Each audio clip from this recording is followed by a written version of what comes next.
Good morning everyone, it's morning here. Not sure what time it is if you're part of the world. Hope you're having a good day though, or night. This week I'm going to add this tree in to the street scene that we started looking at with perspective last week, and also show you how to work the shadow on cobblestones. Okay, let's get into it. So now I'm just going to paint a tree into this area that I've left free here and casting a shadow. It is going across the spine of my watercolor pad, but don't worry about that. On this palette I've mixed up some greens. They're actually all in my Derwent palette.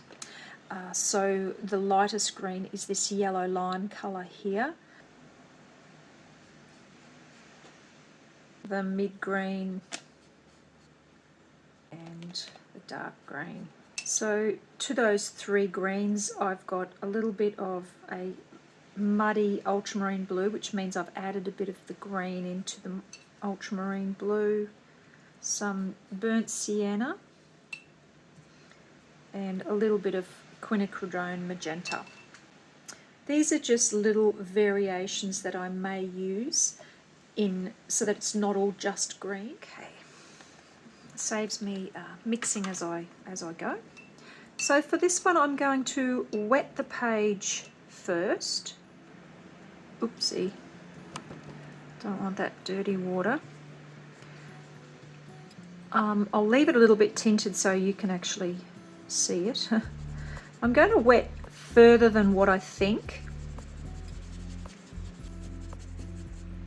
So the tops of the trees, I'm just going to add in random little bits of the lightest green. Every now and again I might add. I'm just putting in a little bit of magenta to stop the uniformity, and a little bit of burnt sienna. Just not too much, but just throw it in there. Stops the uniformity of the yellow green. Now while that's still very wet, throwing in and overlaying in some areas and throwing down into clean paper in other areas. You'll notice because the light's coming from over here, I'm focusing my lightest colour on that area, and the darker colour, the darker greens, will be going basically lower and to the left. So my top right is going to be my brightest of areas. And I would be considering this just a base. Now I'm adding in a bit of both, so I've dipped into this green. I'm adding in a bit of the heavier green as well. Paper's still really, really wet, so I know that this is very general. So that means I'm just doing basically a big blob, but I don't want to just be hard edged. I'm still trying to get those wispy edges. But I do like how it's just running anywhere it wants to run basically. Putting in some straighter lines, because that could be the gap around a branch or something. And I'm okay with that just for now. Let it dry a little bit. I'm just going to use a combination of my burnt sienna and my ultramarine blue to make the trunk, which gives me a nice deep brown. Add a bit of magenta and a bit more blue to make that quite purpley, which means it's very shadowy.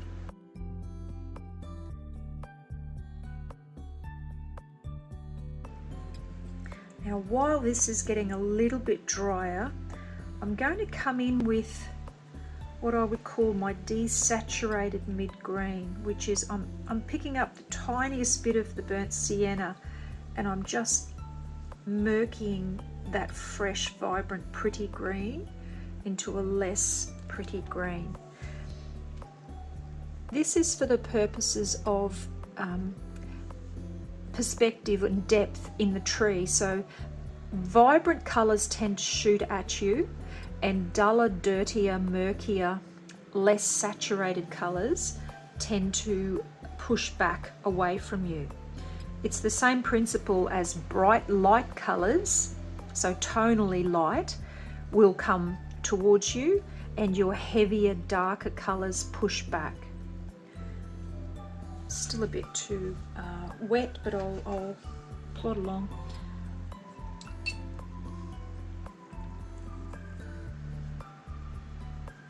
Just adding more burnt sienna because I'm going to do the very same with this green.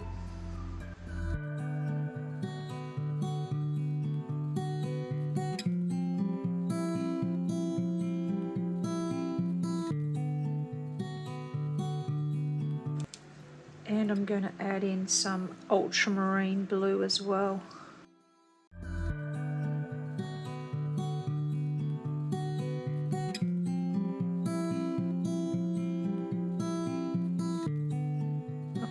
Greatest idea of going over the page, but wasn't planning on that.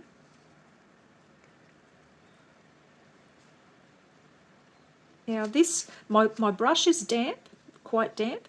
My paint obviously is, and my page is drying a little bit more.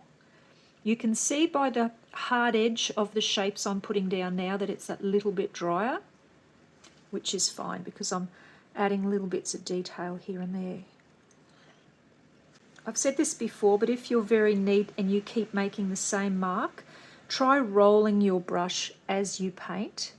So you might roll it, then roll it back again, and when you put the tip down, it will definitely make a different shape.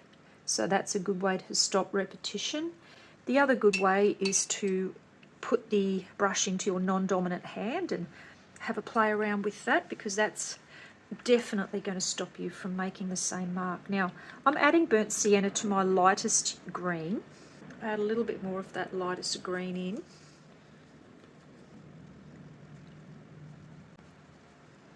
Remember my Easter egg demo, and I said about some colours being pushier than others. Well, this light green has a lot of yellow in it, and yellow is a very bossy colour. That means it will push into its neighbouring colours and sort of force them to go back, or yeah, just push its way around basically.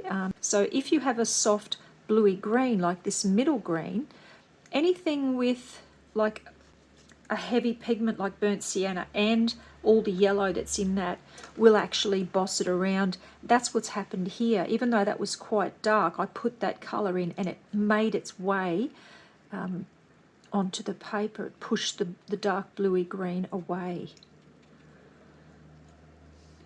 So I want to keep it quite suggestive, but you can see if I kept going here and adding all these little, rotating my brush, adding more and more little random little dark contrasting marks, you can see how it really build up the shape of that tree.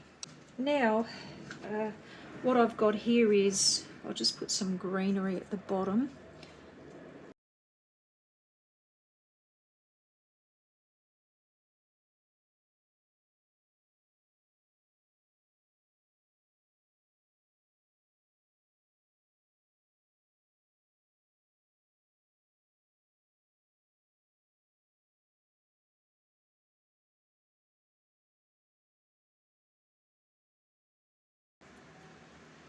Wet on dry here, because I specifically want to just create this little low garden of red flowers.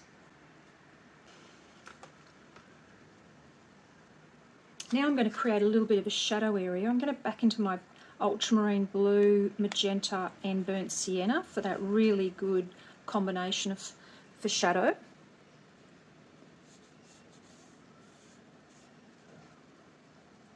And the shadow, just so the building kept meandering back there. So because this is in the sun, we follow the same angle.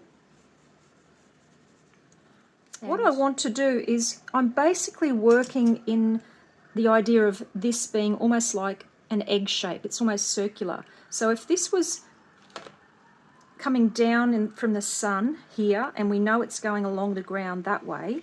What we need to do is think of a triangle. So the top of the tree, the angle, we move that across, and from about the top of the tree down, I want to mark a dot there. And that is where I'm going to sort of focus triangle. Now I'm going to create this squished egg shape, because when you cast a shadow on the flat ground, everything gets flattened. And all of my little random extra bits, they're always going to have a horizontal bias. You don't want to have them vertical. It just doesn't read correctly. Everything I'm putting, all these little marks here, the very edges of the plant, of the branches and the foliage, is all going to have a very, very flat. I'm working on this line, this angle here. Not to say you can have little gaps in there. It doesn't have to be solid. And you can just keep adding bits, irregular little bits if you wanted to. But the key is to keep everything flat. And that's what makes your brain go, oh, hey, that's flat, that's on the ground. So as we go back, I'm just softening this off.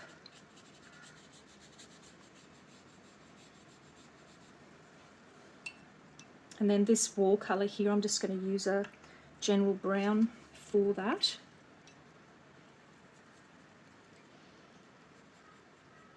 Doesn't matter that I've already painted a bit.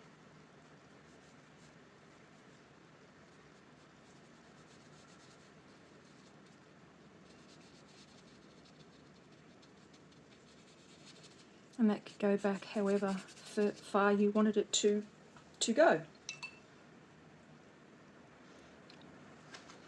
If, for instance, you wanted a more dense shadow, while this is wet, you could simply add in more of the colours that you used in the beginning, which was the magenta, burnt sienna and ultramarine. Probably too much magenta, not enough ultramarine and burnt sienna.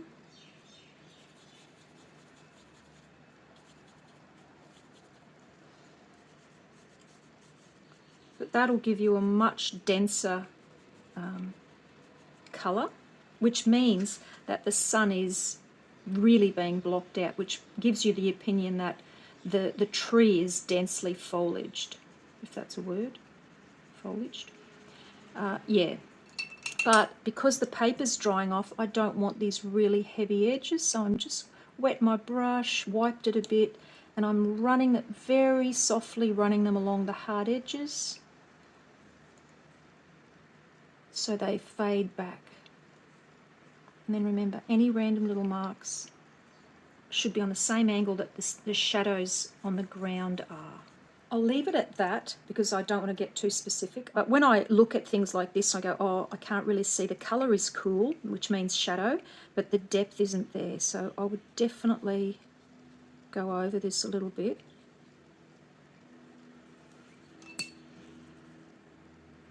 Don't be afraid to be bold. You can always pull colour back with watercolour.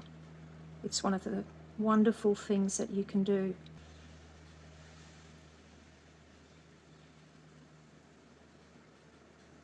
I'm just fiddling now, but you get my drift. There you go. If you have any questions, just as usual, please don't hesitate to ask me anything. If you have requests, it's been wonderful that people have been sending in what they would like to do, and I'm going to start adding those into lessons in the coming weeks. So if you have anything specific, please let me know and I will add it to my list. Let's be creative. Hope you have a fantastic week and that you do get lost in doing your art. Okay, see you next time. Bye.